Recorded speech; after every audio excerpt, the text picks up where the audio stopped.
The militarization of civil operations in this country is getting to its core, and that should worry any Ugandan of goodwill.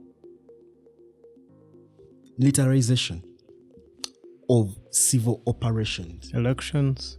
Yes. Protests. Everything. This is supposed to be entirely manned by police. Why do we have the army into elections? In a by-election, or they have JAT. JAT is not even an army. It's joint anti-terrorism. It's security agencies merging together against a terrorist force. So Ugandans have become terrorists in their own country. As the ancient poem did state, ask not for whom the bell tolls when it rings. Don't say it is tolling for Tamale or for John or for any other person other than you. The bell in this case is tolling for you. This is the Policy Digest, a Center for Policy Analysis podcast that explores how African societies are governed and how people and their leaders are shaping the future of their communities. Through candid conversations and insightful analysis, we aim to provide a deeper understanding of the political, economic, and social landscape of Africa. So sit back, relax, and get ready to explore the diverse and dynamic world of African governance.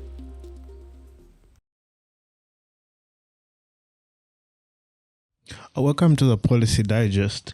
Now, a few years ago, I interacted with a certain music, and that music was speaking of a slothhead. And it spoke of the fact that something which is as concentrated as, let's say, a thick black can easily continue to water down to be the lightest shade of a white. And if, for example, you've been monitoring the political history and more specifically the human rights situation of Uganda, it's not like it has changed drastically immediately. We've been going through a slow fed. Our democratic ideals, the things we used to see as basic, the freedoms we used to basically enjoy in our political ecosystem have been slowly fading, and I think it's time for us to then have that specific conversation. And I would like to, in this specific regard, make a reference to one specific case which shall be tinder for the conversation we'll be having. On April 27th, 2025, armed men in a mix of civilian and military attire did arrest, but language has been used to the extent of abduction, the chief bodyguard of the Ugandan opposition leader, that is Robert Kyagulanyi, that's Bobi Wine. And over time, there have been a number of events that have emerged that have posed serious questions that we would like to explore in this specific regard. One, it was, and this is very important, on the Twitter account, as you can see on the screen, of the head of the armed forces, that's the son of the president, Yoweri Museveni, Moses Kainerugaba, he did indicate that Eddie Mutwe was in his basement, clearly showing his picture, his shaven head, with marks that could point towards torture, and mocking him that he's in his basement learning the Runyankore language. Now, on May 5th, if you could have noticed, Eddie Mutwe was brought to the courts of laws, and he was visibly limping, visibly battered, and this is very, very, very important. And their lawyer reported, the one who interacted with him, now he's coming back to court next week. They say that he had indicated that he was tortured daily during his detention, including being beaten with wires, electrocuted, waterboarded, and having his private parts squeezed in this specific regard. And he described himself, Eddie Mutwe, as being in severe pain, unable to walk unaided, and showing signs of mental and physical distress. Now, this brings serious fundamental questions about the abuse of human rights, and would like to have a broad conversation about this.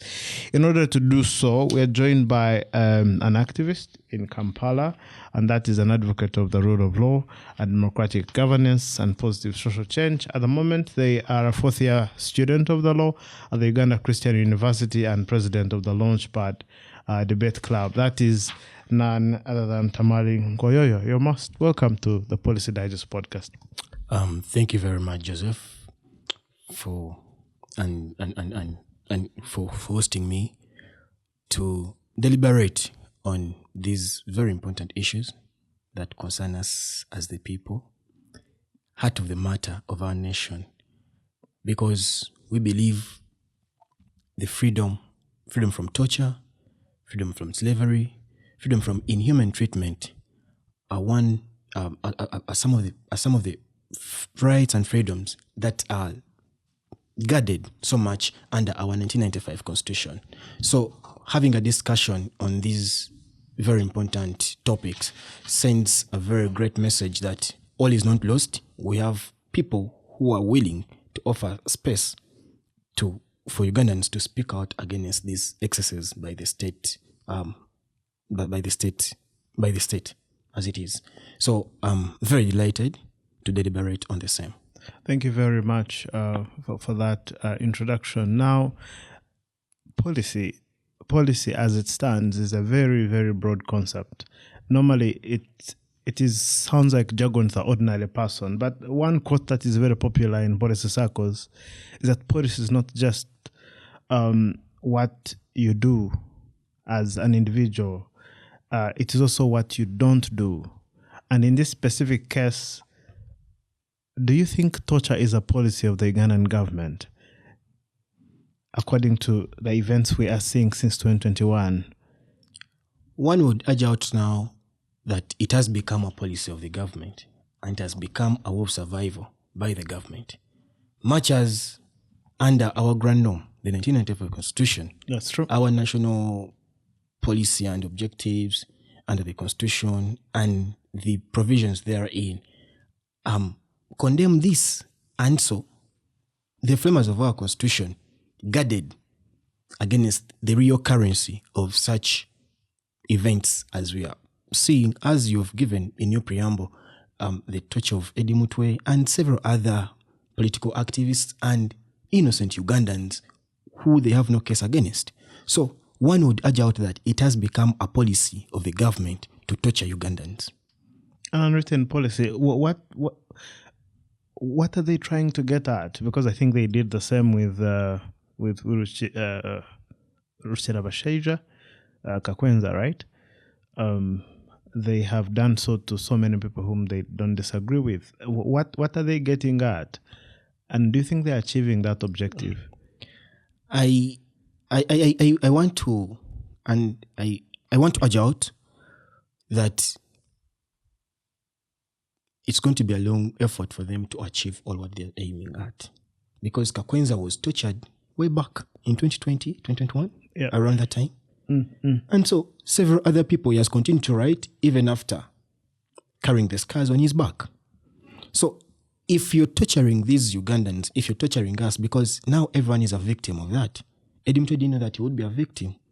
Neither do I. Did I know before that I would be a victim at some moment? So we all speak and live in anticipation that anytime you're falling a victim, because they have lost a yardstick on which exactly to apply what crimes have these people committed. So each one of us here is a candidate of torture. I think and I believe it's going to be a very hard task for them to achieve what their objective is in torturing Ugandans. If it is to force them into submission, Ugandans are not ready to bow before that.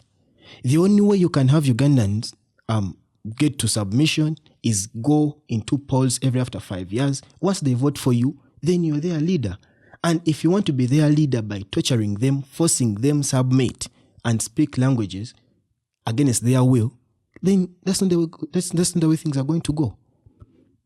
And the more you torture Ugandans, the more numbers that you awake to stand up for their rights and also stand against the state excesses. In this specific case, the torture, from just a broad sense, it is towards political opponents. And I think the language of political prisoners has been used severally. What do you think the government is normally getting at torturing those political opponents? And do you think the objective they are using against those specific opponents. Because I think even with Dr. Besigye, who I think his detention without reason in Ruzera since October thereabout, I think it's torture to him in and of itself. But what do you think they are getting at using torture as a tool, as a political tool? Like I have stated, you in your preamble to this discussion, you talked about Eddie Mutwe, but the public has not been introduced to the other two guys that were arrested with Eddie Mutwe. He was arrested with other two people. He was arrested with other two people, Kyagulanyi Najib and Sevude Kasim. I happen to be knowing who Sevude Kasim is, and to this date, he has not been produced before any court since 27th April. Come again to this for time. Emphasis. Sevude Kasim was abducted alongside Eddie Mutwe and Kyagulanyi Najib. They were together. They were the same event. These are colleagues who had gone to attend some function organized in Mukono by a friend. Before knowing, you said that it was an arrest, but it was not arrest. For you to arrest someone, you must come with a warrant. None of them produced the same. Kyagulanyi, a youth who had just gone to attend a function at a neighbor's, was arrested, was abducted, and kept into detention for over 2 weeks, and was released later on and denied. He was told never to say anything about what he saw and what happened there. That's already torture, psychological torture. Sevude Kasim, from that time, for Eddie Mutwe, in as much as we saw him in a very sorry state, has been produced before court in Masaka. Kasim Sevude has not produced anywhere. The mother lives in total anguish. So we are wondering, what is the government aiming at? Is it forcing people to submit, into support, or decline their political beliefs to theirs? So we were wondering, and we're calling upon the Media Center, Minister for Guidance, to come out and tell us, what is it that Ugandans must avoid for them to avoid torture by the state operatives and the state systems, security systems? We need to know the crime for one to abscond from, not to be tortured. You just wake up one day, they have taken another one. Just yesterday, they took another bodyguard for Kyagulanyi. Is it now being... I heard about it, yeah. Is it now becoming criminal for you to associate with a political opponent of the government? NRM, yeah. Those are questions that Ugandans are asking themselves. Because the legal standard is arrest someone, arraign them before court, let them have charges against them. Last time when you visited Sevude Kasim's mother, she was like, let my son be produced, dead or alive, and if he has any legitimate claim, if the state has any legitimate claims against him, let him be arraigned before court. Last time when Eddie Mutwe was produced before court, they said it is aggravated robbery. But if as they state, it was robbery, must he go through all that he went through, cut off his beard, beat him up, and teach him a language against his will? Is that the legal system that we are in now? I want to take you back. In 1986... They're rewriting the constitution. Every prisoner must learn a new language. So those are things that keep worrying us and surprising us every day that comes by. I want to take us back to 1986, upon the coming of the NRM government. Sure. The president instituted a commission of inquiry under legal notice number 5 to investigate atrocities that have been committed by the past governments. That's Obote 1, yes. Obote and then those 2, other, Yusuf Rude. till the time of their coming. Okay. To now, we have not received the report yet. The only good thing that we received from that was the Uganda Human Rights Commission. Oh.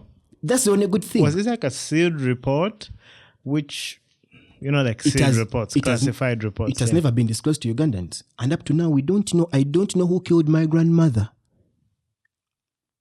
My grandmother was murdered in the 1970s. Left my aunties and my father very young. And that has affected their lives to this time. Absolutely. Many of them didn't go to school. My father had to struggle to educate himself. She was the breadwinner. And up to now, we haven't received justice and we demand. So we are wondering, looking back with our history, the preamble as our constitution talks about it, our past history, looking at a better future.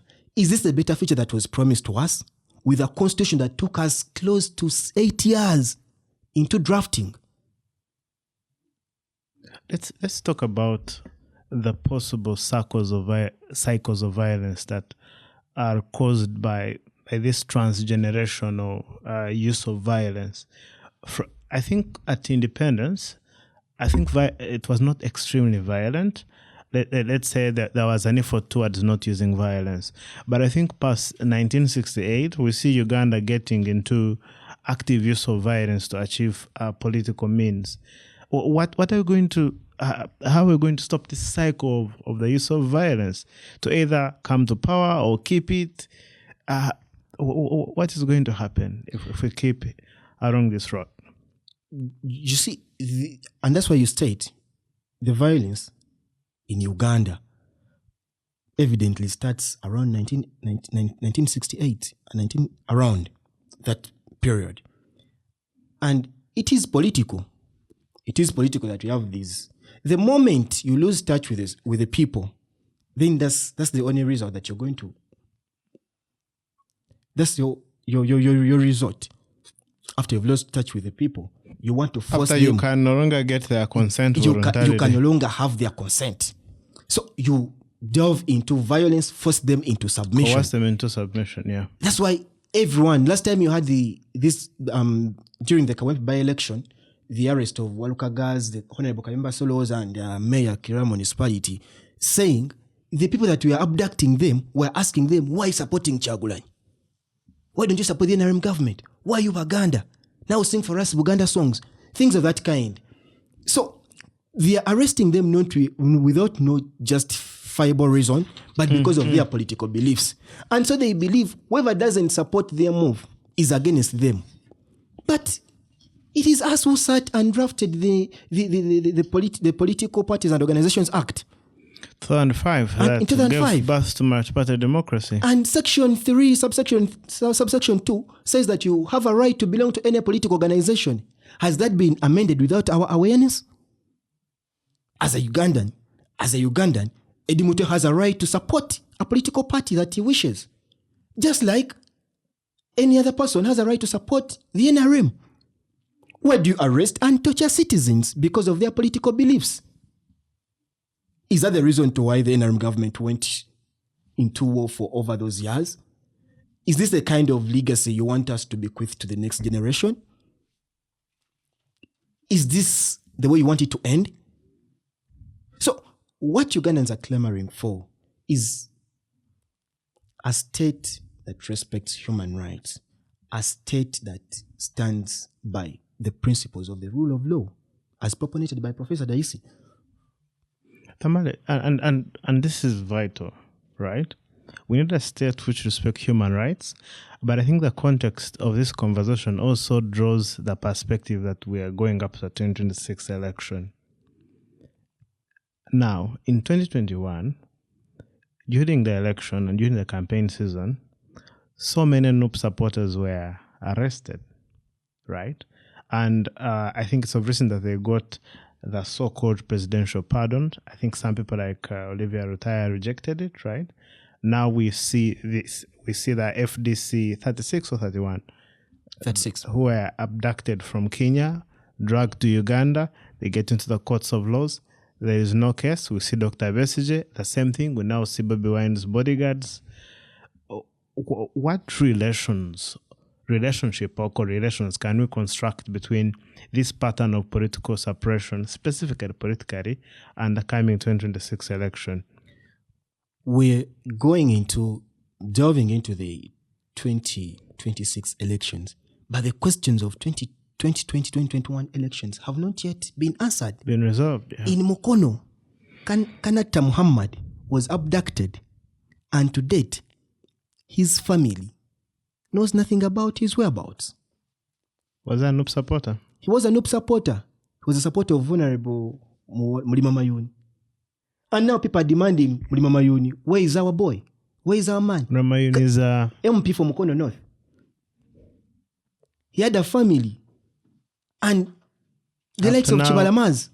Yes. And all the Noop boys that were arrested just because of the association with the National Unity Platform. Yeah, Bobby Young. And yes. And why arrest someone, keep them into custody for all this time without arraigning them before court to know what their case is? And then if they're found guilty, let them serve their punishment as by the law dictates. I get you. And so we are worried, and with the enactment and with the business in Parliament today, what as a country we are getting into. The militarization of civil operations in this country is getting to its core, and that should worry any Ugandan of goodwill. Militarization of civil operations. Elections. Yes. Protests. Everything. This is supposed to be entirely manned by police. Why do we have the army into elections? In a by-election, or they have JAT. JAT is not even an army. It's joint anti-terrorism. It's security agencies merging together against a terrorist force. So Ugandans have become terrorists in their own country. Without any investigations, just by mere association to a political party, you become a terrorist. And so that question must be answered by JAT.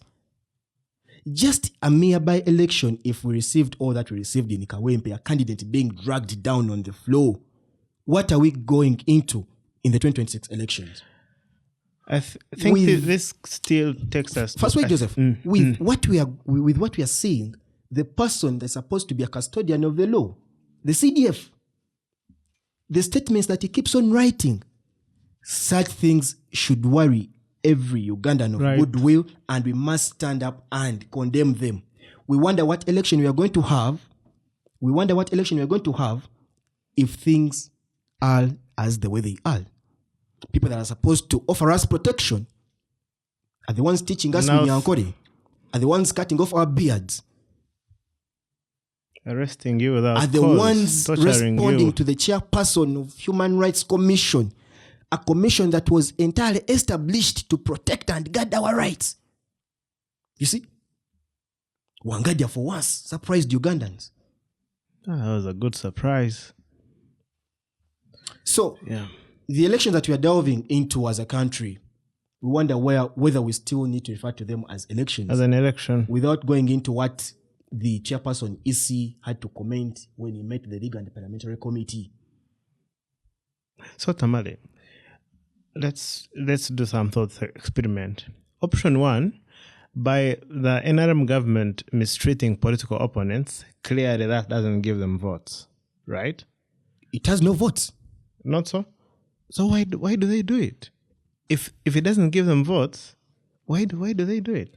I talked about militarization of civil operations. It has gone out of their hands. An election alone can no longer sustain this government into power. An election alone. We are just doing it as a makeup. How do you think this militarization, how does it adjust voting patterns? How does it affect, away from crushing the spirit of political opponents? What other outcome do you think comes out of it? Last time, the chairperson EC was meeting the League and Parliamentary Committee Affairs. Yep. Yes, and was asking for an additional funds to run the elections. Every election cycle that comes by, the amount that we spend into our democracy increases, but the number goes down. People participating in the election.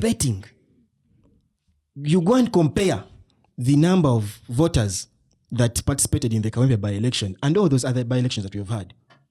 How much do we print and how much is used? All that is money gone. But why are people absconding? Why are people abdicating away from their right of voting? It's because of these things that you see every day. JAT everywhere. army everywhere. Why release army on the election day? Is it your argument that violence that is employed by the state in elections is employed intentionally to cap down the voter turnout in favor of the government? One would argue it out that way.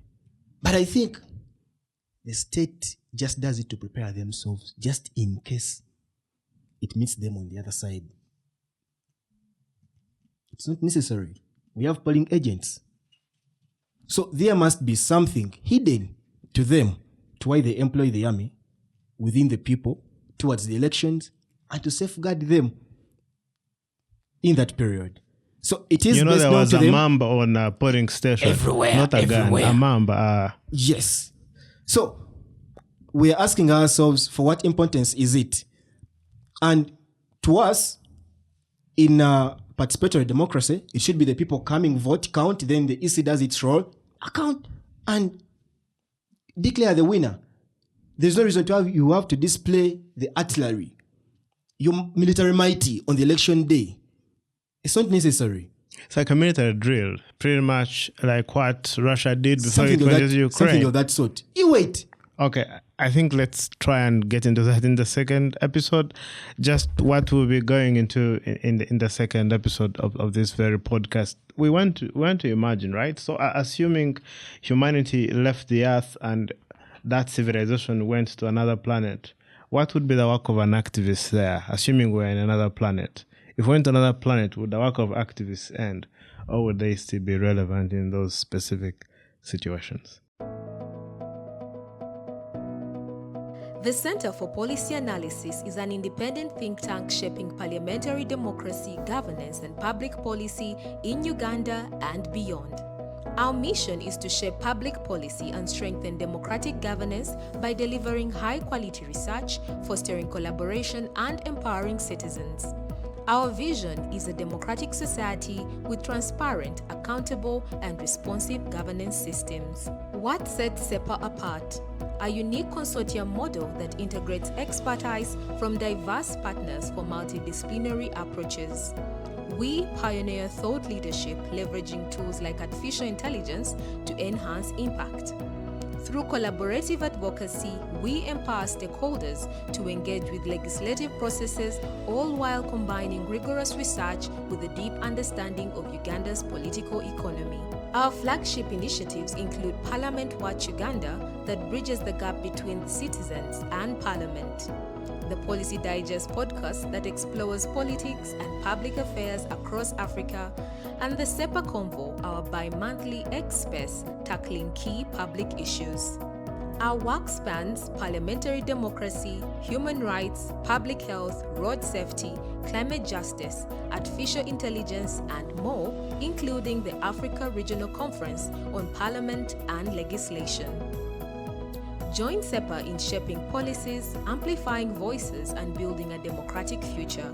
Visit www.sepa.or.ug to learn more or follow us on social media. The Center for Policy Analysis, a leading public policy think tank. Welcome back to the Policy Digest. So we're still looking at the case of Eddie Mutwe, but I want to take us back to 1945, thereabout.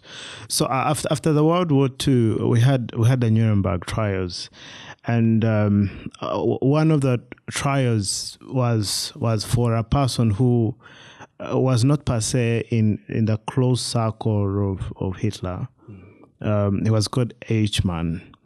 So, and there's someone who wrote a book called H-Man in Jerusalem, and introduced a concept called the banality of evil, which is that some people aren't entirely evil, but they find themselves in a situation where, in order to push for their careers, they then have to follow orders. They have to, ensure that they preserve themselves. So self-preservation within the oppressive structure becomes their incentives to stay. So they aren't at that moment inspired by any specific hatred, let's say for the political opponent or even for a specific tribe or race. They they want to follow orders, because the consequence of them not following orders is a bit problematic. And that's why I want to get into, can we say that those who are engaging, members of the security force that are engaging in these very actions, they are just following orders? Or is this just the general now attitude of the security forces against the opposition? It goes beyond orders. The Prevention and Prohibition of Torture Act states it that whoever commits torture on any person is personally held liable. Not collectively. Not collectively, not a state agency. Much as there will be some bit of vicarious liability on the state. Yeah. But you, as Joseph, you're held personally liable for the acts. So whether it's for the pressure of preserving your occupation, promotion, and that's all, in everything and every deliberation that we take, even through the security operatives, put your country first. It should be your country first. There is no any form of job preservation that goes beyond beating someone close to death. There is no any form electrocuting them. Yes. Tampering with their private parts. Whatever. What employment is that? What form of job are you doing? People that did the same work as you're doing during your mean times, after the government had fallen, were held in their individual capacity. So beware.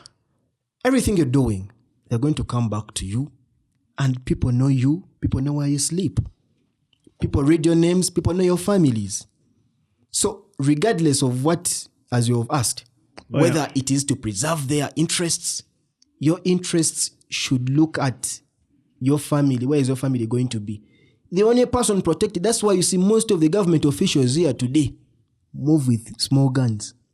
Last time I was watching at the funeral of Rajiv, one of the guys in town who poses around as a government official, propagandist, yeah, a propagandist, as one may state it, had a pistol here in front and cameras were. He tried to hide it, but we had already seen it.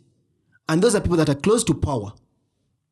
If for them to be safe, they have to carry them. You as a security operative, you Sentongo somewhere, you Kabugu Odongo somewhere, will you be able to guard yourself after everything has changed with all the evil you're doing to the people? Do you think Eddie Mutwe never saw the people that did whatever they did to him? Don't you think all these people that are being tortured see the faces? The day of court will come. Their day will come. And so this is a clarion call to all the security personnel there, that whatever you're doing, you're not doing it for your boss. It's going to be held either by courts of law or by society to you and your family. Your family will lose where to ask for water. Your family will lack neighbors. People will run away from you. It is not, the government is not here to stay.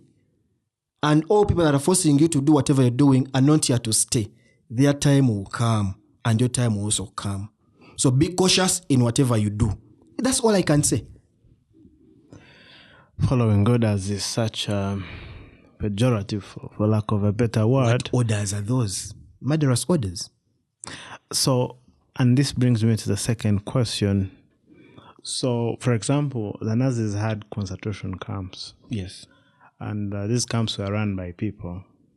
And at that time, it was believed by them that it was a noble thing. For example, in this case, the branding towards opposition is that these are foreign emissaries that carry that carry notions that are anti-Pan-Africanist, anti-Uganda. I think you've had that kind of chart from the interim government.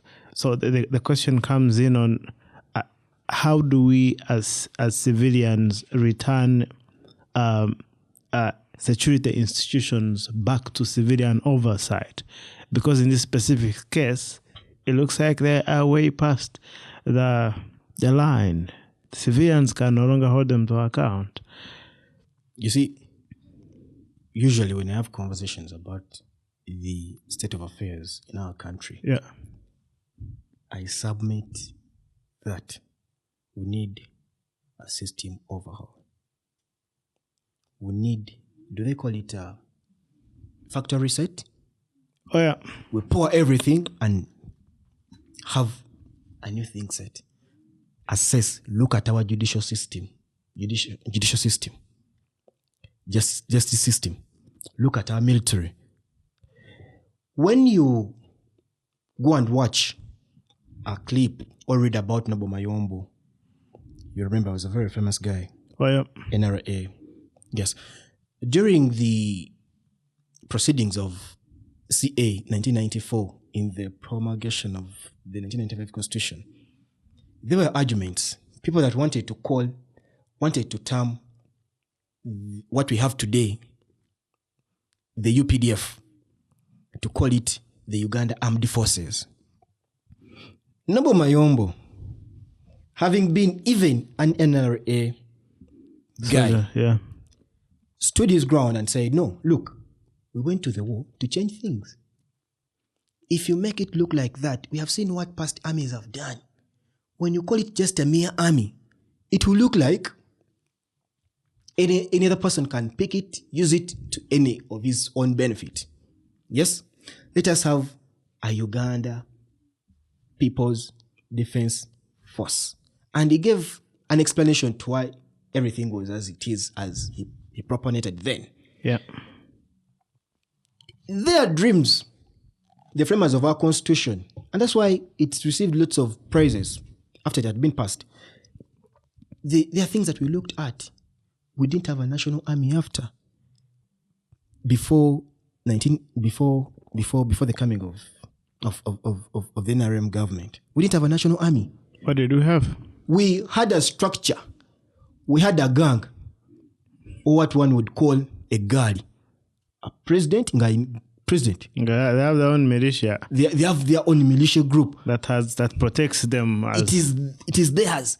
Recruitment, tribemen. Restricted to predominantly tribemen. Yes.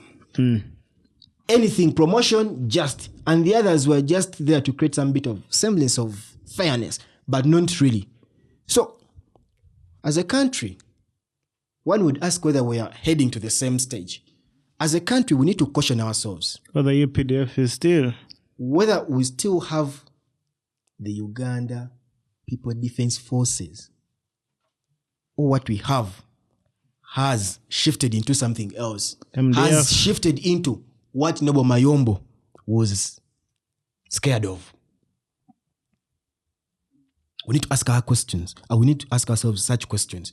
And our parliamentarians must go back and read the answer. Back then, why was it that way? Why did the likes of Nobo Mayombo proponent it like that?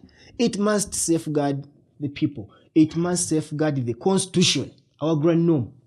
Not one person having the national army spinning it to benefit to his will, yeah. From nowhere, the army spokesperson speaks something very funny. Very funny, and they're not scared of saying it.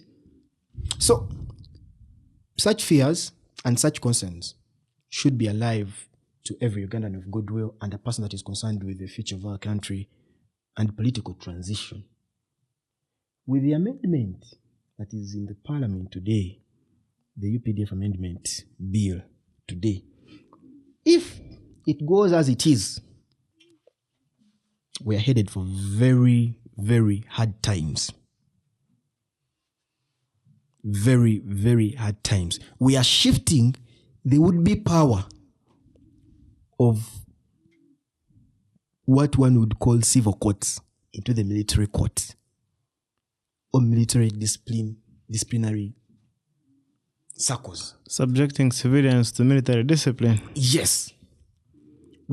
People don't contest having an organ within the army that controls soldiers. Our contest is with you involving civilians. That's why people have come up to say, even if soldiers committed aggravated robbery, take them to civilian courts. Because commit that's civil offenses. Yeah, exactly. That's a criminal offense under the penal code. They are subject to the courts of law, not the military court. So now, if you're shifting, if even that argument you're not buying it, and now you're shifting, you're taking civilians there.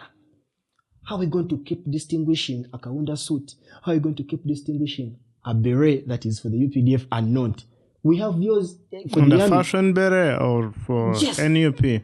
So are we going to restrict it to the everything, almost everything to the army? The boots, that is for the army. So I don't So carry the black boots. You call it, they call it the badge or the what? Insignia. Insignia, something like that. I don't have it. Then how different is it that I'm going to be confused with a military guy? So we are diving into a rabbit hole that will be so hard for us to turn out.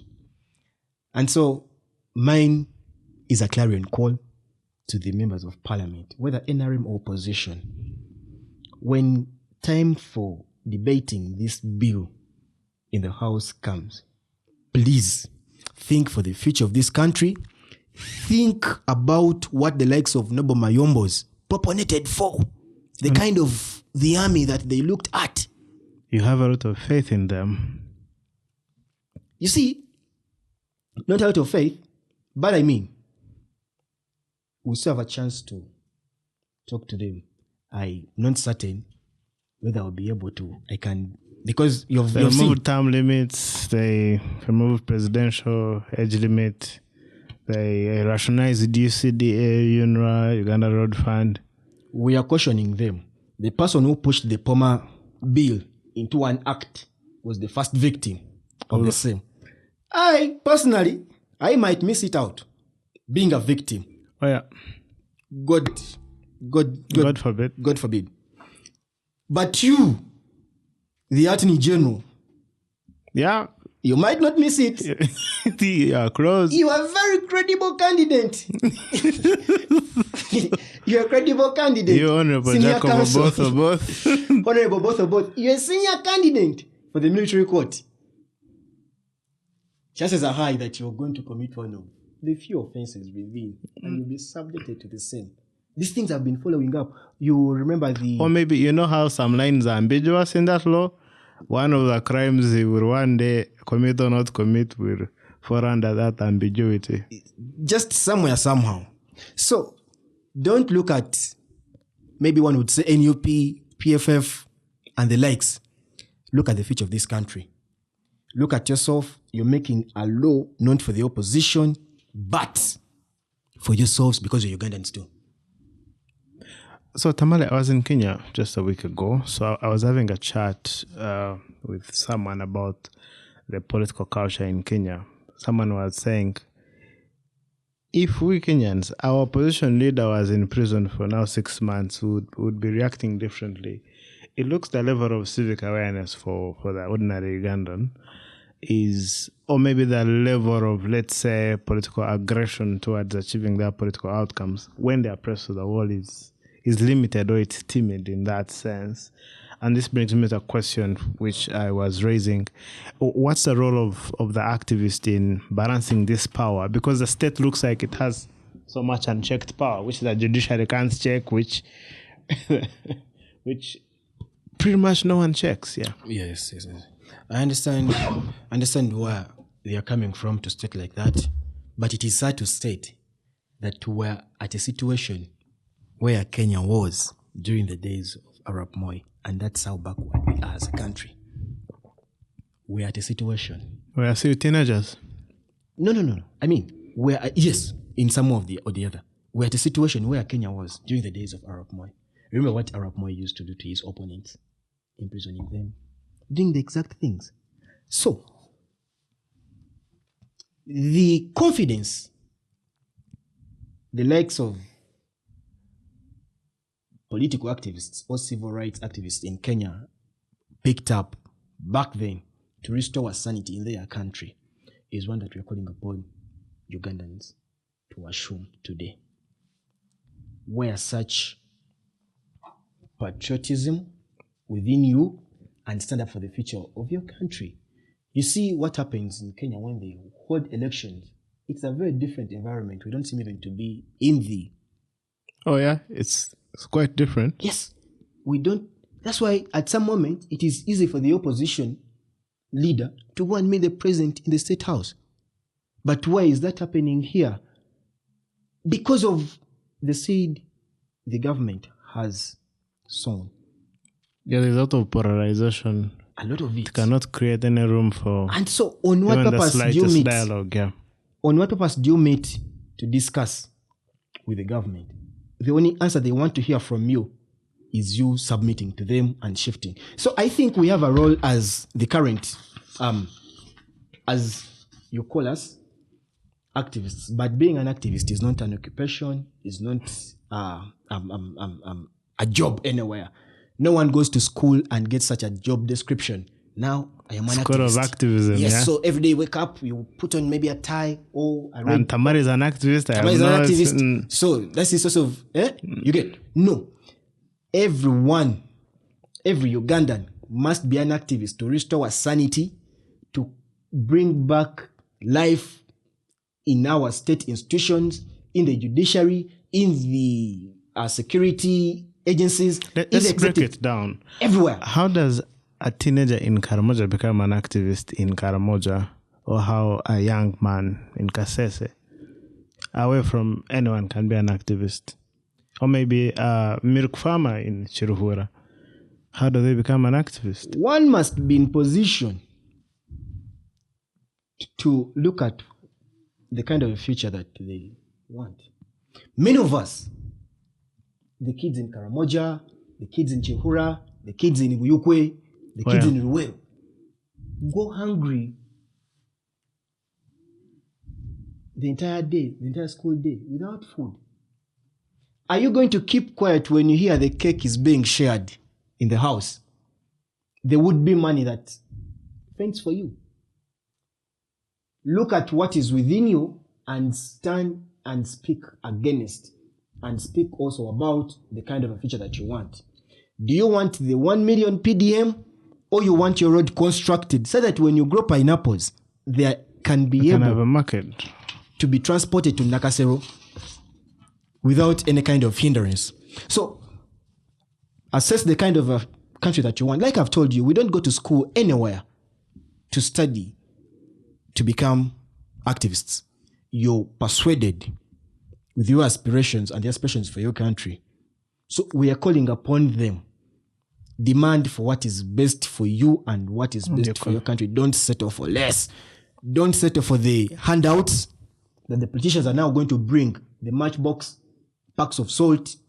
Some of them have gone to an extent of providing these teenagers with knickers. That's how sad the society has reached. With their name, vote. Yes, with their name, vote. Ask for policy. How am I going to benefit from your being MP? Things of that kind. So it's not really, like I've stated, it's not a job anywhere. It is everyone's role. Every Ugandan, you have a role to speak up against the state excesses. No one is going to fight for you. You have to fight for yourself. I am fighting for my country. I am fighting for myself. Those things of Twabarwanirira, you have seen what the kind of Twabarwanirira has caused us. People caging around themselves wealth. And once you question them, we fought. Now fight for yourself so that when time comes and we are asking for accountability, none of us has the confidence to state we fought for you. Where were you? Now it is your time to stand up and speak against these things. You are an activist. You must be an advocate for a better Uganda. You must be an advocate for the country that our forefathers really looked at. Thank you so much, Tamale. And you've been very, very vivid in your call to action. And to our viewer, as the ancient poem did state, ask not for whom the bell tolls when it rings. Don't say it is tolling for Tamale or for John or for any other person other than you. The bell, in this case, is tolling for you. What are you going to do about it? What are you going to do about the future of your community?